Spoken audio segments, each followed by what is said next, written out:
This is not breaking news. This is not a scandal. This is not about one person. This is about what happens when power stops listening to reality, quietly, incrementally, until the system begins to betray itself. What you're watching right now looks like noise, confusion, infighting, contradiction, but noise is what failure sounds like before it becomes obvious. Because when decisions are made impulsively, when loyalty replaces judgment, when fear becomes the organizing principle, the danger is not one bad choice. The danger is momentum.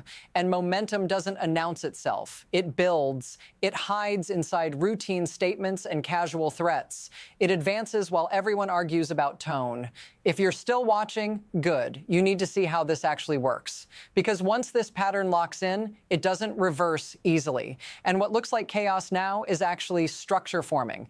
Let me show you what's really in control here. What actually controls this system now is not ideology, not law, not even strategy. It's impulse filtered through fear. Decisions are no longer made to achieve outcomes. They're made to avoid humiliation, to dominate the moment, to satisfy the loudest signal in the room. That's the shift. When power starts reacting instead of planning, institutions stop acting like stabilizers and start acting like amplifiers. Every disagreement becomes a test of loyalty. Every warning becomes an insult. Every attempt at restraint is reinterpreted as betrayal. This is how systems hollow out without collapsing. They keep moving, they keep issuing statements, they keep performing authority, but underneath the logic changes. Risk is no longer managed, it's displaced, pushed downward, deferred to someone else, and the people closest to the center feel it first. They adapt, they hedge, they begin to move quietly. Because when impulse replaces structure, survival becomes the only rational strategy. And that's where this starts to accelerate. This didn't happen overnight. This wasn't one decision that broke the system. It was the slow shift that no one noticed at first. There was a time when the system had guardrails, when decisions had to be made with some degree of care, when failure had a price. But now it's different. Now we are witnessing what happens when those guardrails rust away, when slow, incremental changes go unnoticed because they feel small at first. A new player enters the room, a different voice takes charge, a standard is lowered. At first, it's barely perceptible, just a shift in tone, a new priority, a different calculus. And suddenly, months later, everything feels different. The risk is that this isn't a sudden fracture. This is how the most dangerous changes occur, quietly, imperceptibly, until one day the consequences are staring you in the face, and by then the system is already too compromised to recover. Let's look at the moment this shifted from bad to worse.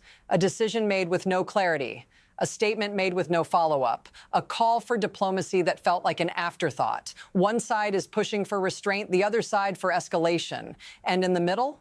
A vacuum that gets filled with leaks, subtle moves, shifts that begin to reveal where the real decisions are being made, where the real loyalties lie, and where the self-preservation begins. You see, leaks don't happen by accident. They happen because someone wants to control the narrative before it becomes a crisis.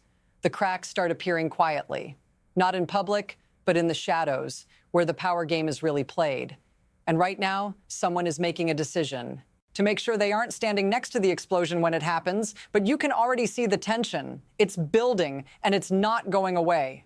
What you're seeing isn't just incompetence. It's a system failing to function in its most basic way, because the problem isn't the policy itself. It's not even the decision-making. It's the people who control the levers of power and how they are navigating a storm they can no longer contain. The system is working in reverse now. Rather than serving the public, it's serving the interests of those who stand closest to the center, and that's who benefits here. For everyone else, the consequences are inevitable. Loyalty is demanded, but the price of loyalty is becoming clearer. Your survival hinges on aligning yourself with the chaos. And the chaos?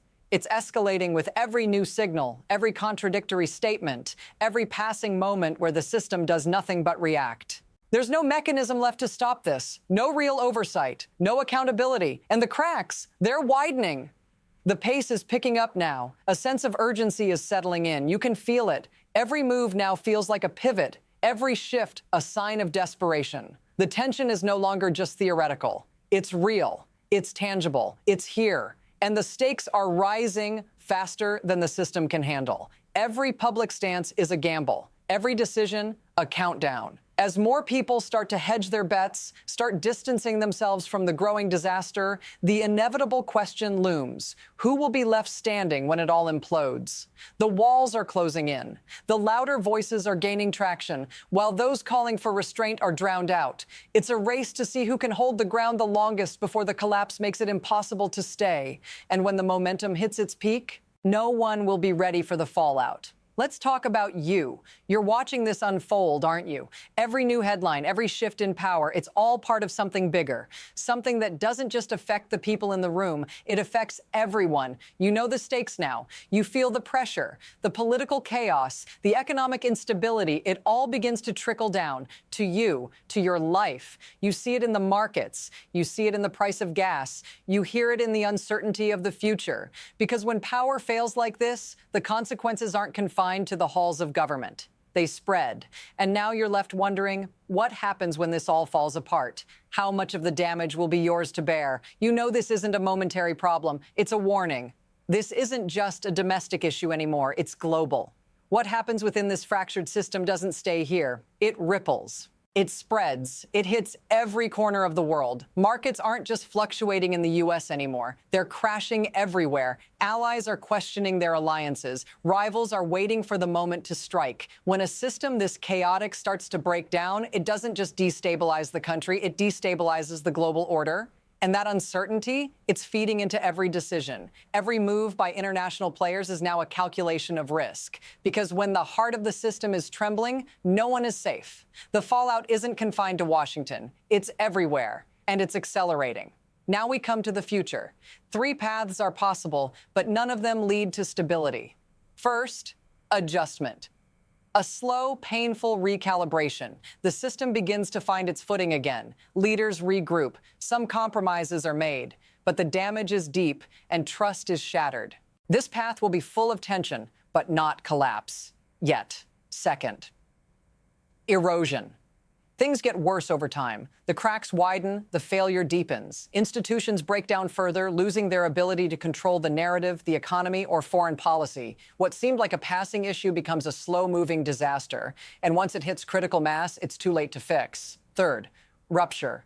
Complete system collapse. Everything we've seen so far was the precursor, the warning before the inevitable. The political instability escalates, the economic damage deepens, and the public begins to demand change. But by the time they do, it's too late to reverse. Which path will we take? The answer is up to those who still hold power. But one thing is certain, this moment won't resolve quietly. This is not the end. Not yet. But it may be the beginning of the end. Because what we're seeing now is the unraveling of something larger than personalities, larger than the people you see in the headlines. This is a breakdown of the system itself. And when the system fractures like this, it's not just the people in charge who pay the price. It's everyone. The chaos that's growing, it's a warning, a signal. If the leaders don't correct course, if they don't act decisively, if they keep doubling down on the wrong choices, the consequences will be immediate, and they'll be felt by everyone. We're reaching the point where political loyalty will no longer be enough, where the damage will be too widespread to contain. The clock is ticking, and what happens next? That's on them. But what happens after? That's on all of us.